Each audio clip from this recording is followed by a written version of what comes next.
पुणे नाशिक महामार्गावर साई द्वारका पेट्रोल पंपाच्या जवळ नाशिकहून पुण्याकडे जात असलेल्या MP46G2823 या मालवाहतूक पिकअप गाडीचा एक्सेल तुटून गाडी नादुरुस्त झाल्याची घटना घडली आहे। अचानक एक्सेल तुटून गाडीपासून गाडीचे चाक निखळले व लांब जाऊन पडले। वाहन चालकाने गाडी नियंत्रणात आणत जागेवर बंद केल्याने मोठा अनर्थ टळला।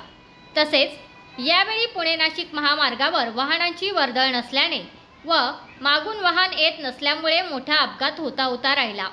या पिकअप गाडीचा चालक सुखरूप असून गाडी महामार्गाच्या बाजूला उभी करून तिचे दुरुस्तीचे काम सुरू आहे।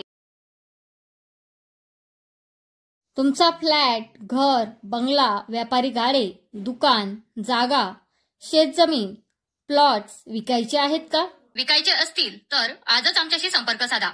स्थावर मालमत्ता खरेदी विक्रीसाठी आंबेगाव तालुक्यातील विश्वसनीय नाव म्हणजे सीता प्रॉपर्टीज। आमची वैशिष्ट्ये: जलद व्यवहार, तुमच्या प्रॉपर्टीजची योग्य किंमत, मालक व ग्राहक यांच्यात समोरासमोर पारदर्शक व्यवहार।